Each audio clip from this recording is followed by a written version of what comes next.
আমরা যখন বিপদে পড়ি তখন আমরা বুঝতে পারি না যে আমাদের তখন কি করা উচিত আর কি করা উচিত নয়। আমরা দিকভ্রান্ত হয়ে যাই, হৃদয় অশান্ত হয়ে ওঠে, কত রকম দুশ্চিন্তা আমাদের ঘিরে ধরে, কত রকম প্রশ্নের সম্মুখীন হই আমরা, অথচ কোনো সদুত্তর খুঁজে পাই না আমরা। বিপদ থেকে পরিত্রাণ পাওয়ার জন্য আমরা ব্যস্ত হয়ে উঠি, অবশেষে কোনো উপায় না দেখে আমরা হতাশ হয়ে যাই। নমস্কার, ঈশ্বর তত্ত্ব চ্যানেলে আপনাদের সবাইকে স্বাগত। আমি দীপান্বিতা শুরু করছি আজকের এই ভিডিও।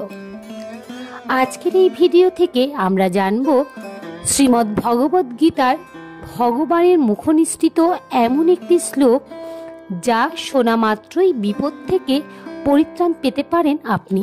তবে সেই প্রার্থনায় যেন আকুলতা থাকে, অর্থাৎ গভীর বিশ্বাস, প্রেম ও ভক্তির সাথে শ্লোকটি স্মরণ করা অত্যন্ত আবশ্যক। সম্পূর্ণ ভিডিওটি দেখার অনুরোধ রইল আপনাদের কাছে।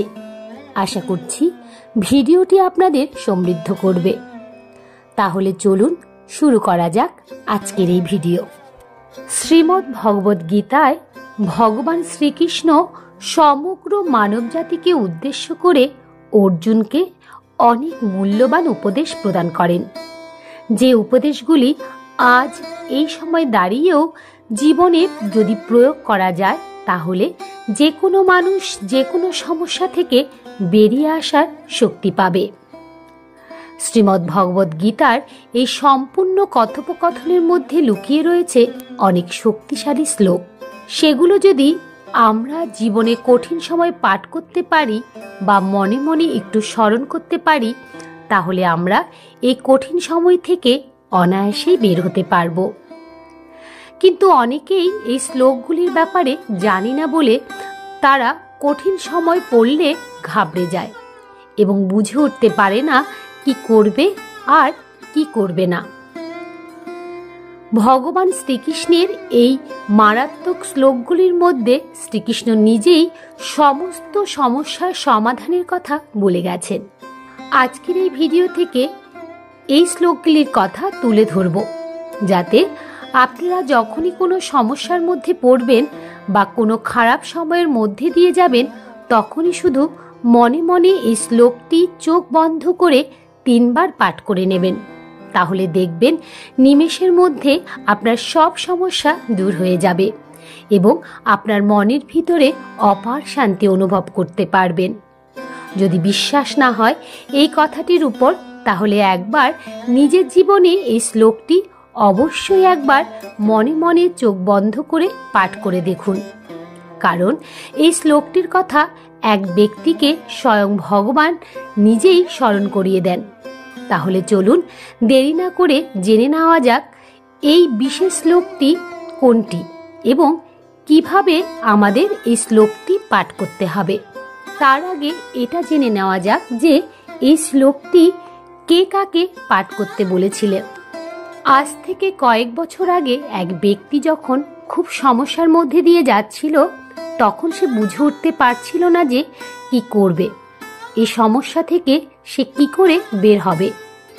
সে দিনরাত ভগবান শ্রীকৃষ্ণের মন্দিরে গিয়ে শ্রীকৃষ্ণের মূর্তির সামনে দাঁড়িয়ে প্রার্থনা করত এবং কাঁদত, যাতে ভগবান শ্রীকৃষ্ণ তাকে এই খারাপ সময়ের মধ্যে থেকে বের করে। কিন্তু কিছুতেই সে কোনো রাস্তা খুঁজে পাচ্ছিল না। আর ঠিক ওই সময় একদিন এক পুরোহিতের নজর পড়ল তার উপর।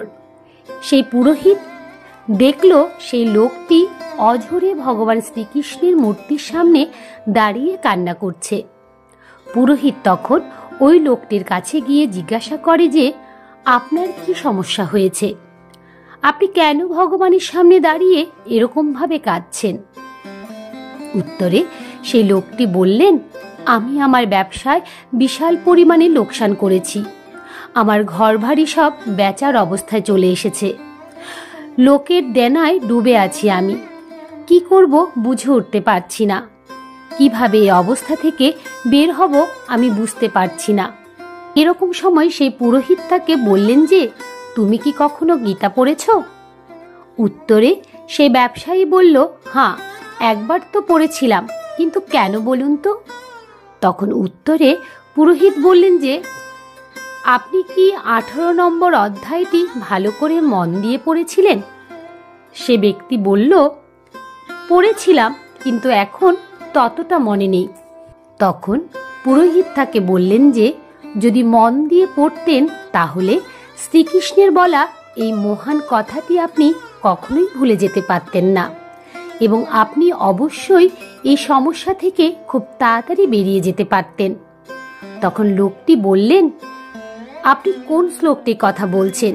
একটু পরিষ্কার করে বলবেন কি আমাকে? তখন সেই পুরোহিত তাকে সেই বিশেষ শ্লোকটির কথা বললেন। শ্লোকটি হল শ্রীমদ্ ভগবদ গীতার 18 অধ্যায়ের মুখ্য যোগের 66 নম্বর শ্লোক।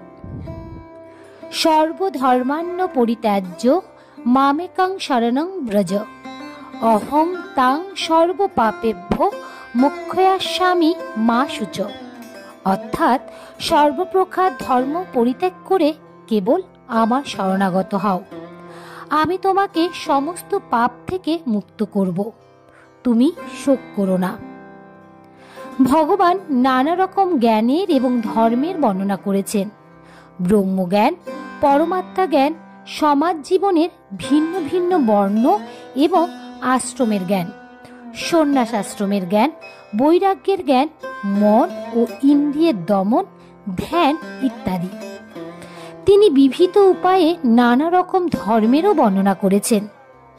এখন ভগবদ্গীতার সারাংশে ভগবান বলছেন যে, অর্জুনের কাছে বর্ণিত সমস্ত ধর্ম তার পরিত্যাগ করা উচিত।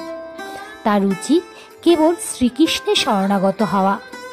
সেই শরণাগতি তাকে সমস্ত পাপ থেকে মুক্ত করবে, কেননা ভগবান নিজেই তাকে রক্ষা করার প্রতিশ্রুতি দিয়েছেন। পুরোহিত বললেন, তুমি সব চিন্তা ছেড়ে দিয়ে শ্রীকৃষ্ণের শরণাগত হও এবং তার চরণে সব সঁপে দিয়ে আবার সব কিছু নতুন করে শুরু করো। আর যা হয়ে গেছে তা নিয়ে শোক করো না। যা তোমার কর্মে ছিল তা হয়েছে, কিন্তু তাই বলে শোকে ডুবে যেও না। সব চিন্তা দূরে ছেড়ে শ্রীকৃষ্ণের চরণে সমর্পণ করো, আবার কাজে লেগে পড়ো, সব ঠিক হয়ে যাবে। আর তিনি এটাও বলেন যে, যখনই সমস্যায় পড়বে এই শ্লোকটি মনে মনে 3 বার স্মরণ করবে, তাহলে দেখবে তুমি এক অপার শক্তি ভিতর থেকে অনুভব করতে পারবে এবং সব সমস্যা দূর হয়ে যাবে তোমার। এরপর সেই ব্যক্তি আবার ধীরে ধীরে নিজের ব্যবসা শুরু করলো এবং তাকে হঠাৎ করে তার সমস্ত কর্মচারীরা নিজের থেকে এসে টাকা দিয়ে সাহায্য করতে থাকে। এ যেন সবকিছু অলৌকিকভাবে হওয়া শুরু করলো এবং ধীরে ধীরে তার ব্যবসা আবার দাঁড়িয়ে গেল এবং সে সকলের দেনা পাওনা মিটিয়ে দিয়ে আবার সুখ শান্তিতে জীবনযাপন করতে লাগলো। এই ছিল সেই বিশেষ শ্লোকটি, যেটি আমাদের সবসময় মনে রাখা উচিত। যখনই কোনো বিপদে পড়বেন মনে মনে 3 বার এই শ্লোকটি স্মরণ করে নেবেন, দেখবেন সকল বিপদ সাথে সাথে কেটে যাবে। ওম নমো ভগবতে বাসুদেবায়। জয় শ্রীকৃষ্ণ। রাধে রাধে। তাহলে এ পর্যন্তই। ভিডিওটি যদি আপনাদের ভালো লেগে থাকে তবে অবশ্যই একটি লাইক করবেন এবং কমেন্টে রাধা মাধবের জয়গান করতে ভুলবেন না যেন। এ ধরনের ধর্মীয় ভিডিও পেতে এবং নিয়মিত গীতা পাঠ শুনতে চ্যানেলটিকে অবশ্যই সাবস্ক্রাইব করবেন। দেখা হচ্ছে অন্য আরেকটি ভিডিওতে। ততক্ষণ পর্যন্ত আপনারা ভালো থাকবেন, সুস্থ থাকবেন। হরে কৃষ্ণ কৃষ্ণ কৃষ্ণ হরে হরে, হরে রাম রাম রাম হরে হরে। নমস্কার।